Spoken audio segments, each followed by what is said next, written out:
Baik, Assalamualaikum warahmatullahi wabarakatuh. Waalaikumsalam warahmatullahi wabarakatuh.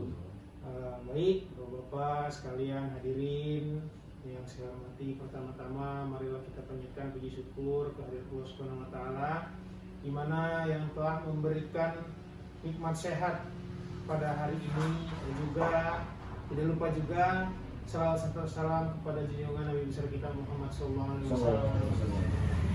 Baik Bapak-Bapak sekalian, langsung saja masuk kepada slide-nya. TBC itu apa sih Bapak-Bapak? Yang pertama, TBC itu bukan penyakit keturunan. Lalu yang kedua itu bukan karena guna-guna. Jadi sebagian masyarakat ini kan banyak yang menganggap batuk berdahak, batuk yang menular nih karena santet atau karena teluh dan sebagainya. Nah itu bukan juga karena diracuni orang lain, disengaja oleh orang lain dari minuman atau dari makanan, bukan. Nah, jadi TBC itu adalah penyakit menular yang disebabkan oleh bakteri Mycobacterium tuberculosis. Nah, penyakit TBC ini bisa dipastikan atau diperiksa dengan pemeriksaan laboratorium menggunakan pemeriksaan dahak. Nah, pemeriksaan dahak ini dapat dilakukan di puskesmas terdekat. Nah, puskesmas terdekat yaitu dengan melakukan pemeriksaan dahak di laboratorium. Itu dahak sewaktu datang ke puskesmas. Pertama kali datang ke puskesmas diberikan dahaknya. Lalu yang kedua itu adalah dahak pagi ketika bangun tidur. Diminta dahaknya, sampelnya untuk dibawa di rumah, nggak apa-apa ini. Nah, lalu dibawa ke puskesmas. Terus yang ketiga, pemeriksaan selanjutnya. Jadi ada 3 fase pemeriksaan untuk penyakit TBC ini. Lalu yang ketiga adalah dahak sewaktu datang ke puskesmas pada hari kedua atau pada waktu mengumpulkan ini. Ini dahak pagi ketika bangun tidur. Waktu ke puskesmasnya, besoknya diperiksa lagi. Nah, lanjut. Bagaimana sih cara penularan TBC ini? Nah, jadi penularannya itu melalui kuman yang berterbangan di udara masuk ke dalam tubuh manusia melalui pernapasan, kemudian masuk ke paru-paru, lalu ke sistem peredaran darah dan menyebar ke bagian tubuh lainnya. Nah, jadi penularannya itu ketika kita mendekati orang yang TBC atau berdekatan, kita berhadapan atau berada di lingkungan tersebut, itu bakteri yang ada pada penderita penyakit TBC itu dia berterbangan lalu masuk ke pernapasan kita. Nah, setelah masuk ke pernapasan kita bisa menginfeksi ke paru, bisa bisa ke paru-paru, bisa juga ke peredaran darah, bahkan bisa sampai ke otak bakteri ini. Nah, bagaimana sih itu bisa sampai ke sana? Lanjut.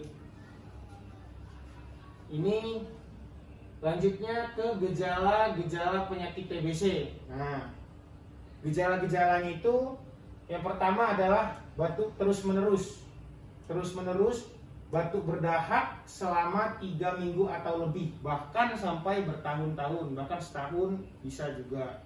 Nah, batuk terus-menerus ini bisa dikategorikan ada tambahannya, yaitu bisa disertai berdahak, bisa disertai berdahak darah warna kemerahan, dahaknya jadi warna kemerahan. Nah, itu selama 3 minggu atau lebih, bahkan sampai menahun. Selanjutnya, gejala tambahan yang sering dijumpai seperti yang sudah saya sebutkan tadi, yaitu dahak bercampur darah, batuk berdahak seperti yang disebutkan tadi, lalu disertai rasa sesak nafas dan rasa nyeri dada. Nah, itu gejala tambahan yang sering dijumpai pada penderita TBC. Selanjutnya yaitu gejala tambahannya lagi, itu ada badannya lemas, nafsu makannya menurun, berat badannya turun karena tadi itu tidak ada asupan, karena tidak nafsu makan, rasa kurang enak badan atau malaise. Rasa kurang enak badan ini kalau kita biasa sebut itu kayak masuk angin gitu. Nah, terus gejala yang paling penting untuk terdiagnosanya atau dilihatnya penyakit TBC ini, yaitu berkeringat malam walaupun tanpa kegiatan, demam meriang lebih dari sebulan. Itu yang sudah diketahui gejala sebelumnya, seperti batuk yang sudah lama, batuk berdahak disertai warna kemerahan, lalu berkeringat malam walaupun tanpa kegiatan, demam meriang lebih dari sebulan. Tuh. Lalu selanjutnya, cara pencegahan penularan untuk penderita TBC. Nah, yang pertama yaitu adalah minum obat yang diberikan oleh dari dokter ataupun puskesmas, yaitu minum obat secara teratur sampai selesai, karena ketika obat yang diberikan ini tidak teratur dikonsumsinya atau sempat berhenti terus lanjut lagi, maka akan terjadi yang namanya kuman itu kuat terhadap obatnya atau tidak berhasil diobati. Nah, lanjut, yaitu menutup mulut saat bersin atau batuk. Nah, seperti yang tadi dijelaskan, kumannya ini menyebar lewat udara oleh penderita TB tadi, pasiennya. Jadi pasien itu ketika untuk mencegah penularannya disarankan untuk menutup mulut saat bersin atau batuk. Lebih baiknya lagi pakai masker. Nah, selanjutnya yaitu tidak meludah di sembarang tempat. Lalu meludah di tempat yang kena sinar matahari atau di tempat yang diisi sabun atau karbolisol, agar bakterinya itu cepat untuk menghilang. Nah, selanjutnya untuk menjemur tempat tidur bekas penderita secara teratur agar si kuman itu juga pergi, agar bersih kumannya. Nah, selanjutnya buka jendela rumah lebar-lebar agar udara masuk dan sinar matahari dapat masuk. Kuman TBC akan mati apabila terkena sinar matahari. Ini juga poin yang keenam ini adalah untuk selalu menjaga sirkulasi udara di rumah. Nah, selanjutnya, kuman TBC ini dia bisa mati apabila terkena sinar matahari. Itu salah satunya poinnya. Lalu lanjut ke pencegahannya tadi. Kita berantasnya itu adalah dengan temukan teman-teman, kerabat atau tetangga-tetangga di sekitar rumah itu yang mengalami gejala seperti tadi. Lalu obati. Bagaimana cara obatinya? Temani untuk berangkat ke puskesmas untuk diperiksa. Lalu setelah sampai di puskesmas, dukung pasien ini untuk merawat diri sendiri sampai sembuh, begitu. Atau kita beri support untuk terus semangat sampai sembuh. Selanjutnya yaitu ini ada tuberkulosis resisten, seperti yang saya sempat jelaskan tadi itu mengenai pengobatan TBC yang gagal, yaitu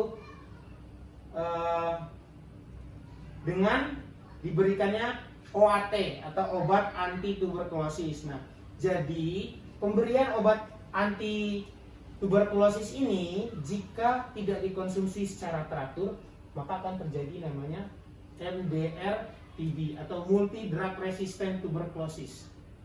Jadi kumannya itu tidak bisa sembuh atau tidak bisa mati dengan diobati obat anti tuberkulosis. Selanjutnya, kenapa sih resisten obat pada pasien paru itu? Yang pertama itu ada resistensi primer atau kasus baru, atau pasiennya itu baru. Nah, resistensi obat pada pasien yang belum pernah mendapatkan obat anti atau pernah mendapatkan obat kurang dari 1 bulan. Nah, itu jadi beda cara mengobatinya, karena itu tadi ada resistensi. Terus itu ada resistensi sekunder, kasus yang pernah diobati. Resistensi obat pada pasien yang sudah pernah menjalani pengobatan obat selama paling sedikit 1 bulan. Nah, ini yang sudah pernah mengalami, terus lalu paling sedikit itu 1 bulan. Jadi kalau itu masuk yang primer, kalau yang kurang dari 1 bulan, yang sudah pernah diobati dan paling sedikit penggunaannya 1 bulan. Begitu. Lanjut. Kenapa sih pasien-pasien yang diobati ini tidak sembuh? Padahal sudah berobat berkali-kali bahkan. Nah, di sini dijelaskan tidak patuh minum obat seperti yang dijelaskan tadi, yaitu dia atau si pasien ini tidak teratur dalam meminum obat mengkonsumsi atau tidak nurut sama dokternya. Terus yang kedua adalah malabsorpsi. Malabsorpsi ini adalah keadaan di mana makanan yang kita makan itu tidak terserap dengan baik. Lalu yang ketiga adalah reaksi efek samping obat. Semisalnya penderita TBC itu mengalami diabetes. Contohnya mengalami kencing manis. Nah, jadi ada 2 obat yang dikonsumsi sekaligus, sehingga obat yang dikonsumsi itu kurang efektif terhadap penyembuhan penyakitnya. Begitu. Lalu ada yang keempat ini masalah informasi, transportasi dan biaya. Nah, biasanya masyarakat yang ada di tempat-tempat terpencil itu mereka kurang informasi, lalu dari tempat tinggal mereka menuju ke pusat pelayanan kesehatan pertama atau ke puskesmas itu biasanya butuh transportasi dan butuh biaya. Keterbatasan transportasi dan biaya di daerah terpencil itu menyebabkan penderita TBC ini resistensi atau tidak mempan terhadap bakterinya, begitu. Lalu yang kelima ini adalah masalah sosial. Biasanya masyarakat atau pasien penderita TBC ini dia malu untuk bersosialisasi lagi dengan lingkungan di sekitarnya karena merasa diri mereka membawa penyakit itu. Makanya dia nggak mau lagi lanjut minum obat karena sudah merasa sembuh, padahal belum. Nah, selanjutnya adalah ketergantungan obat. Yang terakhir, ketergantungan obat ini adalah di mana obat anti tuberkulosis atau OAT tadi dikonsumsi secara berlebihan dan membuat si pasien itu jadi resisten atau tidak mempan lagi ketika penyakit tuberkulosis ini atau penyakit TBC ini kembali muncul di pasien tersebut. Makanya jadinya tidak mempan lagi karena sudah ketergantungan karena berlebihan mengkonsumsinya. Selanjutnya yaitu untuk menduga pasien yang tidak mempan diobati itu pengenalan kegagalan obat secara dini, yaitu batuk yang seharusnya membaik dalam waktu 2 minggu pertama setelah pengobatan itu dia nggak sembuh. Nah, jadi kalau udah 2 minggu pengobatan dia belum sembuh juga, tandanya itu resisten atau tidak mempan dan sebaiknya harus kembali ke puskesmas atau pusat pelayanan kesehatan pertama.